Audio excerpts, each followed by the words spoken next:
there was a problem, yo, I'll solve it. Check out the hook while my DJ revolves it. Ice, ice, baby. Ice, ice, baby. Okay, when I was listening to that song earlier, it made me think of Jacob because he's facing a problem, but he's going to solve it himself. And I just thought I'd share it with you guys because it's classic. So, if you don't know, my name is Mrs. Lawson. I'm so glad that you're here today. We are going to keep reading the story Quake, and it is actually the last day of our story today. We're reading pages 20 to 24. Today we are learning to describe a character or setting using details from the text. So today you'll know you're successful when you can describe that character, you can use details from the text, and you can also describe the setting, because we're focusing on both of those today. So something that's really cool that they did was that we have a text that's an informational text and we have a story, but they're both about the same event. So writers understand that evidence can be drawn from both literary, so a story, and informational text to state and support opinions about a topic. So today we're going to see how a literary text can still inform readers about a real event, this 1906 San Francisco earthquake. Our foundational skill today is still that same root. Can you find it in this word? Good job, guys. It's aqua. So remember that word means water. So what's an aqueduct? It is something that a lot of water goes through. So I know that they have a lot of pipes. It's kind of like that, but it's a little older. So what you're going to be doing today is you're going to be working with these 5 definitions, and you're going to find the right word that fits. Again, like yesterday, this could be tricky for you. So go look in the dictionary if you get stuck and figure out what those words mean if you can't figure it out with that base word. Then you're going to pick one of these words and write a sentence, but you're going to do it 2 different times. So pick your favorite word and write a good 4th grade sentence with capitalization and your punctuation. All right, let's look at those vocabulary words, 4th graders. What is this word? Yeah, good job. It's queasy. So from the story, it says, Jacob's stomach was queasy and his arms and legs felt shaky. He flopped onto the floor and closed his eyes. So what does it mean to feel queasy? Yeah, those pictures might have helped you figure it out. It is inclined to feel nausea, so you're about to get sick. All right, guys, so we're focusing on that setting. So the first page, what details in the setting of the story show the types of damage caused by the San Francisco earthquake? So let me get my arrow ready, and we'll get started. Everybody got out of the house before the walls gave way. Leave least everyone who was able to get out. Oh my goodness, guys, we read this page yesterday. So I think we read 1 too many pages yesterday. So if we look back, the guy's telling him to get out of that house. Sorry, kid, I don't know the name, and you're describing hundreds of folks down this way. Do you smell something burning? So we figured out that there's some fires that are happening, which we did read about in another book. So what are the damages caused by the San Francisco earthquake on this page from yesterday? And if you want to pause it and read through them, that is a great idea that good readers do. And what you should have noticed is that last detail that we just talked about, that fire. It says fires coming this way. It's 3, maybe 4 streets over. Fires are starting all over the city. And with the water lines cracked, ain't no way to put them out.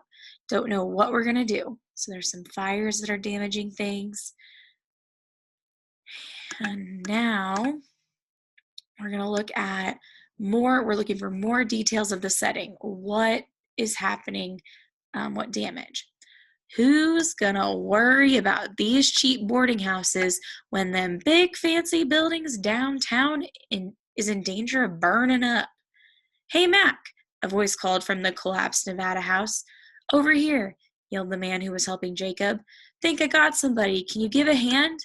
Jacob followed Mac, who hurried back to the mountain of debris where the Nevada boarding house once stood. "Better stay back, kid," said Mac. "Don't want you getting hurt again." He disappeared into what looked like a tunnel leading down into the ground. It was dark at the bottom, and Jacob could see water seeping through the boards. After a few moments, Mac and 3 other men emerged from the hole, balancing the body of a woman on a long board. Jacob helped clear a path for them to the street. A knot of onlookers crowded around the men, pushing in to see the body as the men laid it down. Jacob looked at their faces and understood that these people were searching for their families too. When the rescuers carried out a lifeless body, all the people waited on the street, hurried over, praying the dead person wasn't someone they knew and loved. Jacob edged into the group. 2 of the rescuers were standing with their heads bowed in prayer, eyes closed. They held their right hands over their heart. He heard someone wailing. The dog pushed through Jacob's leg and sat on his foot. Jacob bent down and picked him up. One large man broke away from the group. Matt grabbed the man's arm and said, "Hold on, Callahan. Surely you can spare a minute for a bit of prayer. This is Duncan O'Connor's mom." Jacob gasped. "Timothy's grandmother? That's the woman I met last night. I offered to carry her bundles up the stairs for her." He stared at the body. Mrs. O'Connor looked so different that he barely recognized her. She was as motionless as a fallen tree, but her eyes were wide open. A long nightshirt clung to her white body, and the skin on her bare legs glistened with moisture. Her gray hair was pasted against her head, and her face was puffy. The skin on one side of her forehead was bruised and purple, like something had fallen on her while she was laying in bed. Forcing himself to shut his eyes, Jacob tried to remember the words of Kaddish, the Hebrew prayer for the dead that he'd recited so often after his mother's death. But his heart was thumping so fast that he couldn't think. Icy prickles of terror ran up and down the skin of his arms. So pause right here. Think of what details about the setting were shared on this page. So hopefully you realized on this page, they were really just focusing on the mountain of debris and all those buildings falling down and all of the destruction from that. Ooh, this is kind of, okay, so what's going on in this picture? Here's that woman they were describing. So look at that picture for a second and see what details you notice. It says, "Fear washed over Jacob." A little girl, so let's look. Why do you think the author wrote this dialogue in this part of the story? A little girl tugged at the shirt of the woman next to Jacob. "Why is she all wet, Mama?" "I don't know. Maybe the water line broke and flooded the bottom floors." "But where's Timothy? Didn't he live with his granny?" the child asked. "Is Timothy all right?" "I don't know, child. I haven't seen Timothy, but he might have gotten out earlier. Don't keep pestering me with so many questions right now. They've been carrying folks out of here all morning, and it looks like anyone left in there's been drowned." Fear washed over Jacob. "What about Papa and Sophie? Please, God, don't let them be drowned." He backed away from the cluster of people and stumbled into the street, the dog following at his heels. Jacob's stomach was queasy, and his arms and legs felt shaky. He flopped onto the ground and closed his eyes. So pause that video here and look back. Why do you think they included this conversation between this mom and this daughter? What do we learn from it? All right, so hopefully you noticed that we realized it says the water line broke and flooded the floors. So we're learning more about the setting from these people because we didn't know that that had happened before. And then also down here, it's talking about they've been carrying folks out all morning, and it's like anyone left that's been drowned. So she's kind of letting us know this has been happening all morning. That's kind of what they've been doing all day. So it's not a surprise to them. And it kind of scares Jacob. All right. The dog nosed Jacob's neck, When Jacob didn't move, the dog whined and licked the boy's nose with its sticky tongue. Jacob sat up and opened his eyes, grimacing at the sour odor of the dog's breath. So he's like, mm. He stroked the animal's ears while he peered around the street. Lots of people were standing in little clumps on the street, but he didn't see anyone he knew. I guess most of our neighbors have already left, he thought. Where did everyone go? Leather shoes were scattered around the street near where he sat. Jacob reached for one. Its heel was missing. This must be from Mr. Strasburg's store. Jacob wondered if the old cobbler who lived in a room behind his shop had made it out in time. Picking himself up, Jacob brushed off the seat of his pants. He took a deep breath and walked over to a man leaning on a wheelbarrow full of clothing. Pardon me, he said. My name's Jacob Kaufman. We live in that house next door to the Nevada. Have you seen my father, Itzhak Kaufman, the butcher? He's got he's got dark hair. He'd have my sister with him. She's only 5. Dark, curly hair. The man shook his head. Jacob thanked him and went from person to person, asking the same questions. They all tried to be helpful, but nobody knew Itzhak Kaufman. Nobody remembered seeing a man and a girl that matched their description. Sorry, son, a tall woman told him. She had tears in her eyes. I can't find my father either. He's so crippled up with the... This is a word I don't know, so you're going to have to pause and go look it up. Rheumatize is what it's called, and it is when somebody has problems with like their joints, which we learned about with the skeletons, can't move as well. So she's down here, sorry son, I can't find my father. He's crippled with the rheumatize that he can hardly walk. I've been searching for him all morning. A lot of families got separated, another woman muttered. Try not to worry, kid, you'll find him. Finally, a freckled woman with a kerchief tied around her hair smiled at Jacob. I think I know who you're talking about, she said. Your father's the butcher, isn't he? Yes, Jacob said. He held his breath. I used to buy meat from him, she continued.